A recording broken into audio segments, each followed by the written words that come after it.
Hello UPSC aspirants. तो आज हम लोग आउटकम्स ऑफ डेमोक्रेसी, आप लोगों को सभी को पता है कि हम लोग क्लास 10 पॉलिटी स्टार्ट कर रहे हैं फॉर यूपीएससी एस्पिरेंट्स ताकि उनका फाउंडेशन स्ट्रॉन्ग हो। और आज हम इसी के साथ एक बड़े धमाकेदार लेक्चर के साथ आए हैं जिसके बारे में आप लोग बहुत सारी चीजें जान चुके हो कि मैम हम लोग तो क्लास 6 से लेकर 10th तक यही पढ़ते आए हैं, डेमोक्रेसी ये, डेमोक्रेसी वो, डेमोक्रेसी सबसे बेस्ट। तो ऐसी क्या क्या चीजें हैं जिसके बिहाफ पर हम लोग बोलते हैं कि डेमोक्रेसी इज द बेस्ट। और यूपीएससी स्टूडेंट्स इसको लीव ना करें क्योंकि ये आपके लिए जरूरी है। जब आप लोगों ने इतनी सारी चीजें पढ़ी कि डेमोक्रेसी क्या होती है, क्या क्या चीजें हैं, क्यों बेस्ट है वो, तो इसका रीजन भी तो पता होना चाहिए। इसके कुछ आउटकम्स हम लिख लेंगे, कुछ परिणाम होंगे जिसके बिहाफ पर तो हम लोग बोल पाएंगे ना कि ये एक अच्छा साइन है, एक अच्छी गवर्नमेंट है, डेमोक्रेटिक गवर्नमेंट जो कि अच्छी तरीके से चलती है।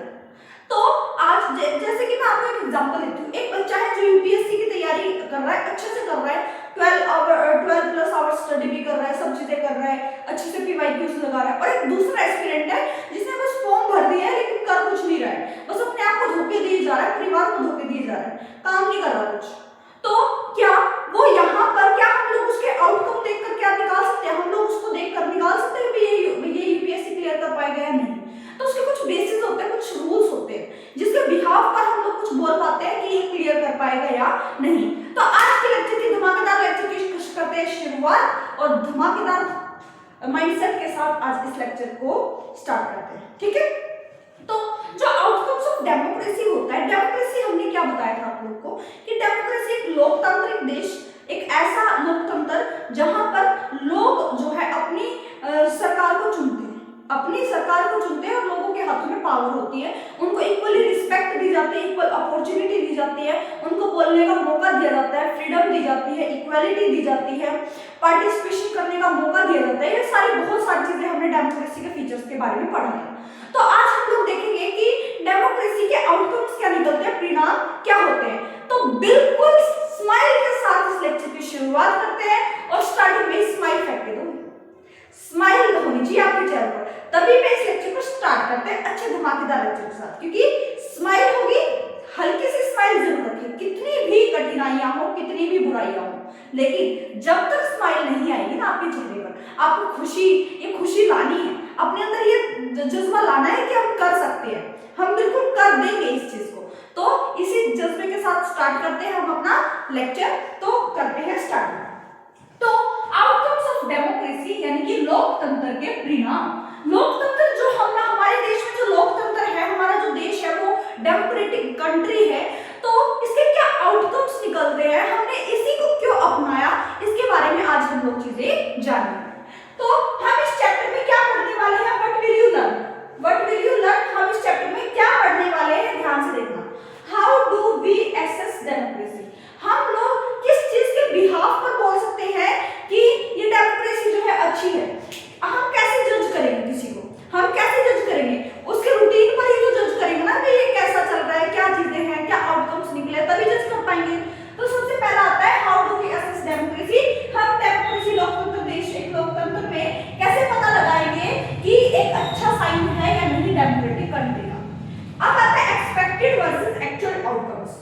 हम लोग क्या सोचते हैं, एक्सपेक्ट क्या करते हैं, इक्वालिटी मिलेगी, समानता मिलेगी, इक्वल अपॉर्चुनिटी मिलेगी, सोशल इक्वालिटी मिलेगी, फ्रीडम मिलेगी, बहुत सारी चीजें हम लोग एक्सपेक्ट करते हैं। रियलिटी क्या है, इन सब चीजों के बारे में भी हम लोग जानने वाले हैं। उसके बाद थर्ड पॉइंट आएगा डेमोक्रेसी वर्सेस अदर गवर्नमेंट। जो अदर गवर्नमेंट्स होती है और डेमोक्रेसी होती है, उनमें क्या फायदे हैं आप लोग ये भी जानोगे कि हमने डेमोक्रेटिक कंट्री को ही क्यों चुना, डेमोक्रेसी को ही क्यों चुना। डिक्टेटरशिप भी तो था, तानाशाही भी तो था, मोनार्की राजतंत्र भी तो था, इनको क्यों नहीं चुना भाई? क्योंकि हम लोगों ने बहुत सारी चीजें झेल चुके हैं। हम लोग, आप लोगों को अगर याद ना हो तो कॉलोनियल रूल, जो अंग्रेजों ने हम पर शासन किया, ब्रिटिश रूल, ब्रिटिश ने जो हम पर शासन किया, कितना गंदा शासन था। क्या वो डिक्टेटरशिप नहीं थी? क्या वो तानाशाही नहीं थी?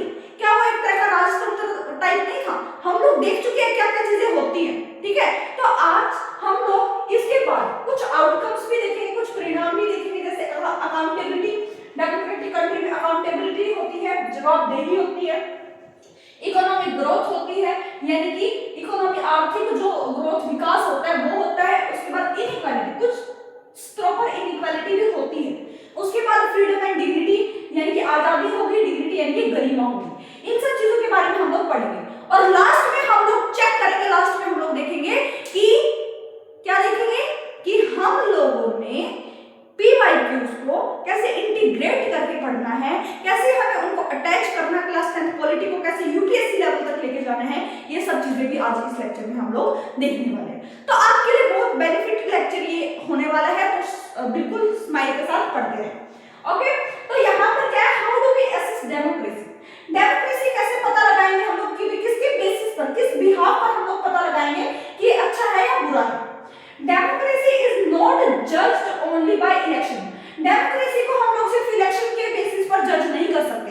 हमने इलेक्शन किए, भाई एक ऐसा गवर्नमेंट आ गया जो हमारी बात ही नहीं कर रहा, भाई हमारी बात ही नहीं सुन रहा, हमारे लिए पॉलिसीज अच्छी नहीं बना रहा है, हमारे जो भी दंगे फसाद हो जा रहे हैं, तो किसके बिहाफ पर, और हम ओनली इलेक्शंस के बिहाफ पर क्या नहीं कर सकते, डेमोक्रेसी को जज नहीं कर सकते हैं। वी इवैल्यूएट, हम लोग समझेंगे it based on the outcome, किसके बेसिस पर, परिणाम, कि डेमोक्रेसी के क्या परिणाम निकले हैं। इट डिलीवर्स टू सिटीजन, जो नागरिकों को फायदा पहुंचा रहा है या नुकसान पहुंचा रहा है, उसके बेसिस पर हम लोग क्या करेंगे, डेमोक्रेसी को जज करेंगे। क्या इतनी बातें समझ आई। उसके बाद अगर मैं बात करती हूँ अकाउंटेबल गवर्नमेंट, क्या है अकाउंटेबल गवर्नमेंट। एक जब कभी भी, हाँ जी, 4 कोर आउटकम्स होते हैं भाई, जिससे हम पता लगा सकते हैं कि डेमोक्रेसी कितनी अच्छी है कितनी नहीं है। तो सबसे पहला था अकाउंटेबल गवर्नमेंट। एक डेमोक्रेटिक गवर्नमेंट, एक डेमोक्रेटिक कंट्री में, एक लोकतांत्रिक देश में अकाउंटेबिलिटी होती है, जवाबदेही होती है। अगर आपने किसी गवर्नमेंट को चुना है, किसी नेता को चुना है, लीडर को चुना है, तो वो आपको जवाब देगा। अगर वो आपके भले के लिए, अगर आपके उससे कुछ गलत नियम बन गया, कानून बन गया, तो वो जवाब देगा आपके। विदाउट किसके थ्रू दे सकता है, किसी के भी थ्रू दे सकता है, मीडिया के, संसद के, इलेक्शंस के थ्रू, किसी के भी थ्रू दे सकता है, वो जवाब देगा। क्या होगी, एक डेमोक्रेटिक कंट्री में अकाउंटेबिलिटी होगी ही होगी, इस बात को आप लोग को याद रखना है। उसके बाद आता है हमारे पास रिस्पॉन्सिव गवर्नमेंट, कि गवर्नमेंट जो है वो जवाब देगी आपको, रिस्पॉन्स करेगी। अगर उनको लगता है, अगर गवर्नमेंट को लग रहा है कि भी क्या है, लोगों की जरूरतें पूरी नहीं हो रही है, उनके लिए कुछ अच्छी स्कीम्स, पॉलिसीज लानी चाहिए, तो वो एक डेमोक्रेटिक गवर्नमेंट करती है, एक डेमोक्रेटिक कंट्री में होता है। उसके बाद अगर मैं बात करती हूँ लेजिटिमेट गवर्नमेंट, इसका मतलब है कि लोकतंत्र में जब एक गवर्नमेंट को जनता ने चुना है, तो जनता का सपोर्ट उस सरकार को, उस गवर्नमेंट को मिलता ही मिलता है, उस सरकार को को मिलता ही मिलता है। तो डेमोक्रेटिक गवर्नमेंट में जो होती है वो एक्सेप्टेंस होती है। जब आप लोग को पता है कि वो हम ही ने उस लीडर को चुना है, तो आप लोग उसके ऊपर सवाल कैसे उठा सकते हो। भी आप लोगों ने ही चुना ना, देख परख के कि भी अच्छा काम करेगा, हमारे लिए ये करेगा, तो आपके अंदर एक एक्सेप्टेंस होती है कि हाँ हमने तो चुना है इस लीडर को, तो हम कैसे इसके बगावत कर सकते हैं। तो लेजिटिमेसी होती है, यानी कि गवर्नमेंट जो है वो क्या करती है, ये जो गवर्नमेंट होती है, ये जो है नागरिक उसको अपनाते हैं, जनता उसको एक्सेप्टेंस देती है कि हाँ आप लोग हमारे लिए काम करेंगे। उसके बाद आता है इकोनॉमिक एंड सोशल डेवलपमेंट। जब डेमोक्रेटिक गवर्नमेंट होती है, डेमोक्रेटिक कंट्री होती है, तो उसमें आर्थिक विकास भी होता है और सोशल इक्वालिटी भी, सोशल जो है सोशल डेवलपमेंट भी होता है, समाज का भी कुछ विकास, कुछ डेवलपमेंट होता है। ये जो 4 कोर पॉइंट आप लोग देख रहे हो, ये अगर हैं तो आउटकम डेमोक्रेसी का बहुत अच्छा है, हम लोग एक बहुत अच्छे देश में रह रहे हैं। कितनी बात समझ आई। फर्स्ट हम लोगों ने पढ़ा था अकाउंटेबल गवर्नमेंट, क्या पढ़ा, अकाउंटेबल गवर्नमेंट जो कि जवाबदेह हो।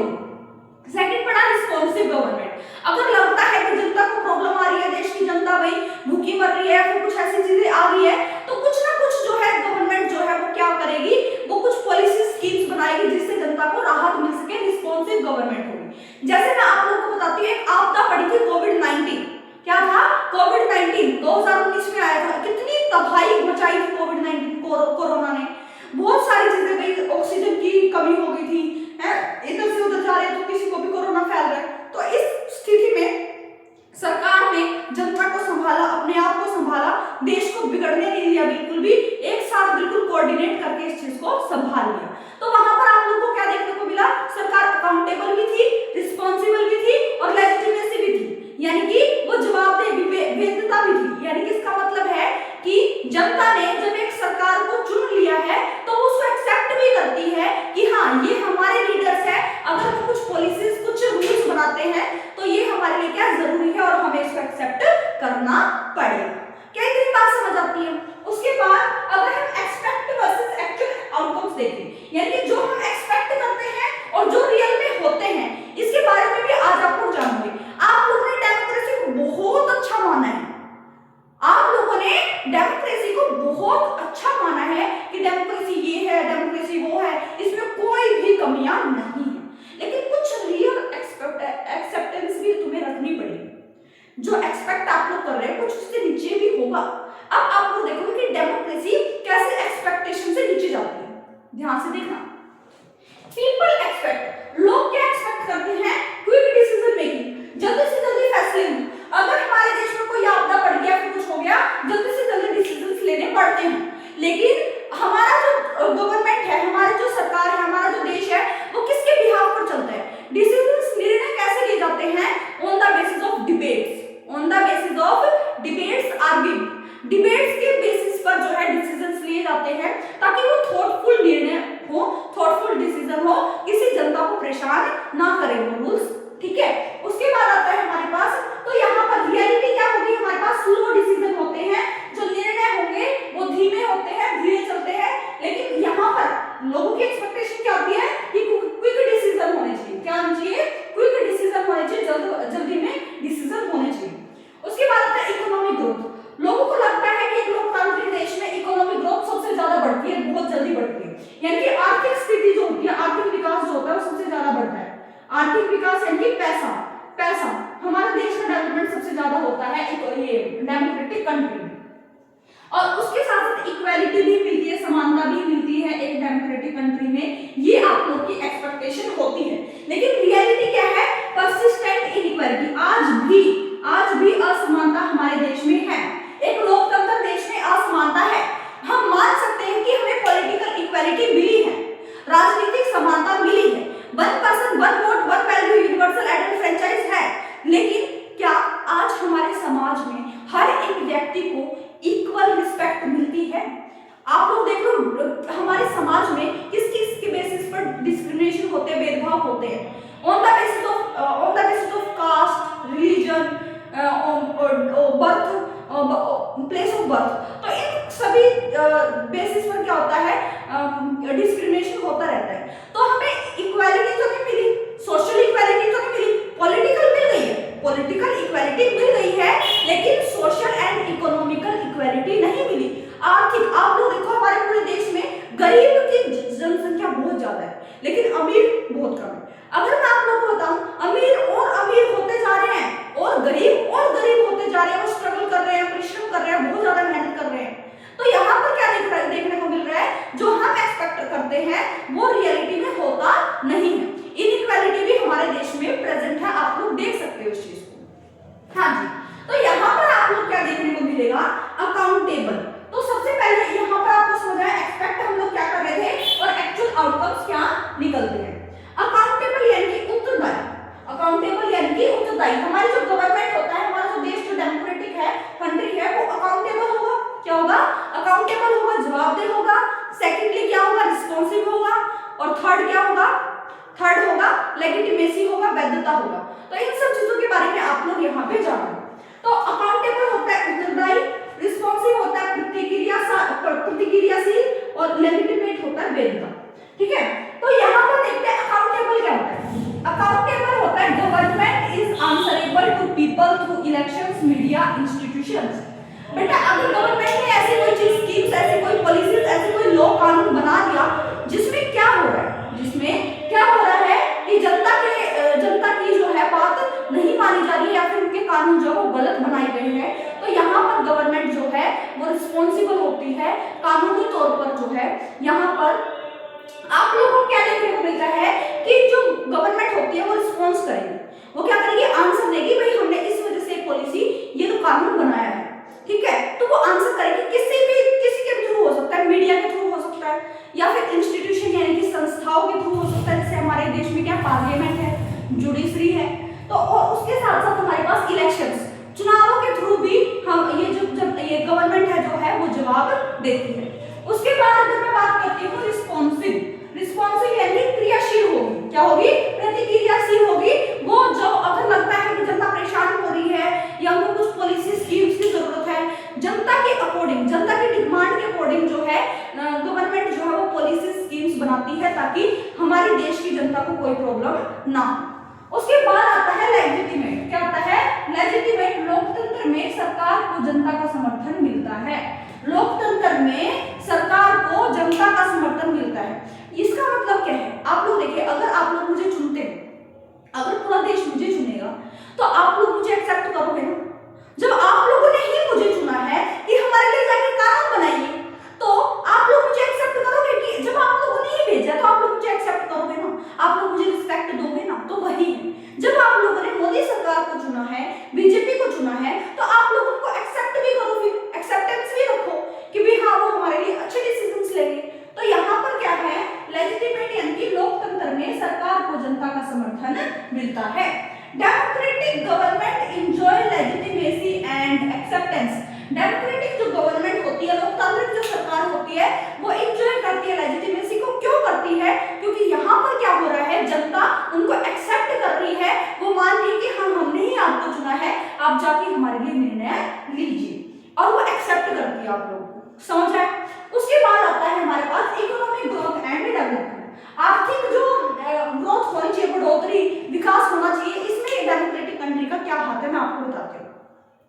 अगर मैं आप लोगों को एक चीज बताऊं, हमारा जो डेमोक्रेटिक कंट्री है इंडिया, क्या वो सबसे बड़ा अमीर देश है, सबसे बड़ी इकोनॉमिक ग्रोथ डेवलपमेंट यहाँ पर होती है, या फिर यूएसए, अमेरिका, चाइना। चाइना वाला एग्जांपल देखो आप लोग, चाइना एक नॉन डेमोक्रेटिक कंट्री है, वो मानता है कि मैं डेमोक्रेटिक हूं लेकिन रियल में है ही नहीं, क्योंकि वहां पर एक कम्युनिस्ट पार्टी चलती है, यानी कि वन पार्टी, एक ही पार्टी हमेशा जीतती है। क्या होता है, एक ही पार्टी वहां पर हमेशा जीतती है।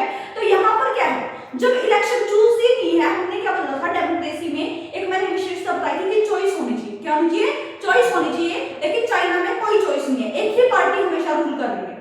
तो यहाँ पर क्या हो गया, चाइना एक नॉन डेमोक्रेटिक कंट्री है और इंडिया एक डेमोक्रेटिक कंट्री है, फिर भी चाइना जो है हमारे से ऊपर है, चाइना की जो इकोनॉमिक ग्रोथ डेवलपमेंट है वो हमसे ज्यादा है, और वो क्या है, नॉन डेमोक्रेटिक गवर्नमेंट है। क्या है, नॉन डेमोक्रेटिक गवर्नमेंट या फिर कंट्री, आप लोग मान सकते हो उस चीज को। तो यहाँ पर आप लोग को क्या देखने को मिल रहा है, एक डेमोक्रेटिक कंट्री में fastly growth, fastly economical development नहीं होता है, स्लोली स्लोली स्लोली भी नहीं, मॉडरेट होता है, मीडियम होता है, ना ही तो ज्यादा कम जाएगा हमारा इकोनॉमिक डेवलपमेंट, ना ही सबसे ज्यादा जाएगा।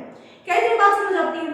अगर मैं आप लोगों को बताऊं, democracy does not always ensure faster economic growth. Democracy आपको ये नहीं बताती है कि डेमोक्रेसी ये नहीं बोलेगी कि मैं आप लोगों को सबसे ज्यादा इकोनॉमिक ग्रोथ दे दूंगी, नहीं भाई, नहीं है। हमारे यहाँ पर क्या है, एग्जांपल अगर हम दें इंडिया वर्सेस चाइना, चाइना का एक नॉन डेमोक्रेटिक कंट्री है और इंडिया एक डेमोक्रेटिक कंट्री है। यहाँ पर आप लोग क्या देख पा रहे हो कि चाइना जो है सबसे ज्यादा ग्रोथ, चाइना जो है हमसे ज्यादा ग्रोथ कर रहा है, लेकिन चाइना क्या नॉन डेमोक्रेटिक कंट्री है, चाइना क्या है, नॉन डेमोक्रेटिक कंट्री है, फिर भी वो हमसे ज्यादा क्या कर रहा है, ग्रोथ डेवलपमेंट कर रहा है। अब उसके बाद अगर मैं बात करूं, कुछ एक कंक्लूजन अगर मैं निकालूं इकोनॉमिक ग्रोथ और डेवलपमेंट का, तो वो क्या आएगा कंक्लूजन, डेमोक्रेसी जो लोकतंत्र है वो स्टेबल होगा, क्या होगा, स्टेबल होगा, और इंक्लूसिव ग्रोथ होगी, यानी कि धीरे धीरे धीरे धीरे मीडियमली मॉडरेट ग्रोथ होती रहेगी, हमारे इकोनॉमिक यानी कि आर्थिक स्थिति जो है वो बेहतर होती रहेगी। क्या इतनी बात समझ आई। उसके बाद अगर मैं बात करती हूँ इनइक्वालिटी, हमारे देश में इनइक्वालिटी है, पॉलिटिकली नहीं लेकिन सोशली और इकोनॉमिकली इनइक्वालिटी हमारे देश में अभी भी है और बढ़ती जा रही है, उनका गैप बढ़ता जा रहा है। लोग डिस्क्रिमिनेशन, लोग जो है वो डिस्क्रिमिनेशन होता है किसके बिहाफ पर, जैसे कास्ट के बिहाफ पर जो है, कास्ट के बेसिस पर क्या हो गया, डिस्क्रिमिनेशन हो गया, रिलीजन के बेसिस पर हो गया। तो हमारे देश में एक डेमोक्रेटिक कंट्री में सोशल इनइक्वालिटी है, सोशल इक्वालिटी नहीं है हमारे देश में, लेकिन पॉलिटिकल इक्वालिटी है। क्या ये बात क्लियर हुई। तो यहाँ पर लोकतंत्र में इनइक्वालिटी कम होने की उम्मीद थी, लोकतंत्र एक डेमोक्रेटिक कंट्री में इनइक्वालिटी, असमानता कम होने की उम्मीद थी, लेकिन क्या हुआ, गैप और ज्यादा बढ़ गया। क्या हो गया, गैप और ज्यादा बढ़ गया। इसका रीजन क्या था, धर्म, जाति, लिंग, उसके बाद नस्ल, उसके बाद क्या होगी, नस्ल, या फिर जहां पर आपका जन्म हुआ है वो जगह। तो यहाँ पर इनके बेसिस पर आपके साथ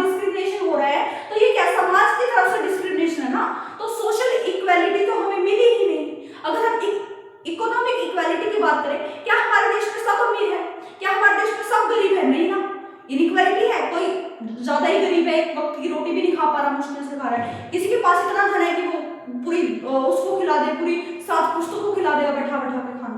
तो यहाँ पर क्या हो रहा है, यहाँ पर इनइक्वालिटी है इकोनॉमिकली भी और सोशली भी। तो यहाँ पर आपको देखने को मिलेगा कि गैप जो है वो बढ़ता जा रहा है, रिच गेटिंग रिचर, जो अमीर है वो और ज्यादा अमीर होते जा रहे हैं और जो गरीब है वो स्ट्रगल कर रहे हैं, मेहनत कर रहे हैं, परिश्रम कर रहे हैं अपनी एक वक्त की रोटी के लिए। क्या इतनी बात समझ आई? यहाँ पर डेमोक्रेसी एंश्योर, लोकतंत्र एंश्योर करता है पॉलिटिकल इक्वालिटी, यानी कि राजनीतिक समानता वो बिल्कुल कर देगा कि हाँ तुम्हें राजनीतिक समानता मिलेगी, लेकिन नॉट ऑलवेज इकोनॉमिक इक्वालिटी या फिर सोशल इक्वालिटी। हमारे यहाँ पर जो है सोशल इक्वालिटी और इकोनॉमिकल इक्वालिटी ऑलवेज हमेशा नहीं मिलेगी, कहीं पर जो है इनके बेसिस पर डिस्ट्रीब्यूशन ना भी होता हो, लेकिन हमारे देश में तो बहुत होता है। तो ये बात आप लोग को याद रखनी है। उसके बाद अगर मैं बात करूं डिग्निटी एंड फ्रीडम, हमारे देश लोकतंत्र में डिग्निटी यानी गरिमापूर्ण, गरिमा और आजादी से रहने की पूरी छूट है। हम लोग अपनी गरिमा से रह सकते हैं, मतलब अपने पूरे गर्व से रह सकते हैं, सम्मान पूर्वक रह सकते हैं। लेकिन अगर मैं आपसे बात करूं कि यहाँ पर क्या है कि अगर ऐसा होता है कि कोई भी सरकार आके, कोई भी पुलिस आके हमारे घर से हमें निकाल देती, हमें खाना नहीं लेने देती, या फिर हमें जो हमारी कमाई है उसको छीन लेती, तो अगर ऐसी गवर्नमेंट होती, क्या हमें गरिमापूर्ण जो है वो जिंदगी मिल रही है, लाइफ मिल रही है, क्या फ्रीडम है हमें बोलने की? नहीं ना। तो यहाँ पर डेमोक्रेटिक कंट्री क्या बोलता है कि डिग्निटी भी देगा आप लोगों को और फ्रीडम भी देगा। इसमें क्या है, biggest strength of democracy, democracy लोकतंत्र देश की सबसे बड़ी बिगेस्ट स्ट्रेंथ, सबसे बड़ी मजबूती क्या है, पावर क्या है, डिग्निटी यानी कि गरिमा, फ्रीडम यानी कि आजादी, and provide voice to marginalised group यानी कि हास्यकरण जो तबका है, जो नीची जाति के लोग हैं, नीचे धर्म के लोग हैं, या फिर जो जंगलों में रह रहे हैं, शेड्यूल कास्ट, शेड्यूल ट्राइब्स जो जंगलों में रह रहे हैं, आदिवासी, तो ये जो अल्पसंख्यक जो है मार्जिनलाइज्ड ग्रुप है, हास्यकरण जो है ग्रुप है, उसको उनको वॉइस दे रहा है, उनको आवाज उठाने की हिम्मत दे रहा है। तो ये सबसे बड़ी स्ट्रेंथ है एक डेमोक्रेटिक कंट्री की। तो ऑल ओवर आप लोग एक आउटकम क्या निकाल पाओगे कि हमारे देश में जो ग्रोथ है, हमारे देश में अभी भी या फिर कहीं पर भी चले जाओ, सबसे अच्छा जो वो माना जाता है, देश माना जाता है, वो एक लोकतांत्रिक देश माना जाता है, ना कि डिक्टेटरशिप, ना कि राजतंत्र, कोई भी नहीं माना जाता। क्यों? इसके पीछे कुछ रीजन है। अब मैंने आपको रीजन बताया कि वे अपनी डिग्निटी से तो जी पा रहे हैं, फ्रीडम तो है बोलने की, जनता जो हमें रिस्पॉन्स तो कर रही है, लेकिन अगर हम पहले वाला रूल देखें, कॉलोनियल रूल देखें, जहां पर अंग्रेज हमारे साथ शासन कर रहे थे, हमारे ऊपर शासन कर रहे थे, हमें बोलने की इजाजत नहीं थी, हमें रहने की इजाजत नहीं थी, कभी भी हमें यहाँ से निकाल के जेल में डाल दिया, क्या कर दिया, वो कर दिया, तो ये सब चीजें तो नहीं है। तो ये जो है लाख गुना बेहतर है और दूसरे जो है तंत्र से लोकतंत्र देश बेस्ट माना जाता है यहाँ पर।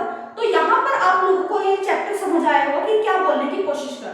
मैं आप लोगों को बताती हूँ एक चीज, यूपीएससी को अगर आपको क्लैरिटी चाहिए, यूपीएससी अंडरस्टैंडिंग सबसे अच्छी क्लैरिटी चाहिए, तो नॉट जस्ट रीडिंग करने से कुछ नहीं होगा, एनालिसिस करिए, उसके साथ कॉन्सेप्ट को समझिए, ध्यान से इन सब चीजों को देखिए। रीडिंग करने से कुछ नहीं होने वाला, ध्यान से क्वेश्चंस को करते रहिए। क्लियर हुई? अगला जो लेक्चर हमारा होगा वो होगा चैलेंजेस ऑफ डेमोक्रेसी। हमारे लोकतंत्र देश में इसको अपनाने के लिए क्या क्या चैलेंजेस आते हैं, क्या क्या मुश्किलें आती है, इसके बारे में आप लोग अगले लेक्चर में जानेंगे। अब आप बोलोगे मैम आपने तो पीवाईक्यू भी बोला था, आपने लिखा भी हुआ यूपीएससी पीवाईक्यूज कराएंगे, अभी तो नहीं कराए ना आपने? कराऊंगी, शांति रखिए, बिल्कुल आराम से बैठिए। जब आपके पास ही लेक्चर आएगा ना, कमेंट सेक्शन में जाना और देखना मैंने वहां पर पीवाईक्यूज दिए गए हैं, और आप ये चैप्टर पढ़कर जब आप पीवाईक्यूज लगाओगे तो आपको सारे क्वेश्चंस बनेंगे। तो आप लोगों को पीवाईक्यूज की प्रैक्टिस अगर करनी है तो मैंने कमेंट सेक्शन में बहुत सारे 5 to 6 मेंस और प्रीलिम्स में डालूंगी, जिसको आप लोग देखो, क्लियर है, और सोल्व कर पाओ। जब आप सोल्व करो तो डन जरूर कर देना, कमेंट सेक्शन में बताना यस मैम डन हो गया है, आंसर भी लिख देना। प्रीलिम्स पीवाईक्यूज के तो आप लोग आंसर भी लिख देना और प्रैक्टिस करना जरूरी है। आपकी यूपीएससी प्रिपरेशन के लिए ऑल द बेस्ट। आप लोग ऐसे ही आगे बढ़ते रहो, जंग के मैदान में बिल्कुल ऐसे खून को उबलता हुआ होना चाहिए, बिल्कुल। जब तक आपको सफलता नहीं मिलती तब तक नींद नहीं आनी चाहिए आपकी आंखों में। सपने वो नहीं होते जो नींद में लेते हुए देखे जाते हैं, सपने वो होते हैं जो हमें सोने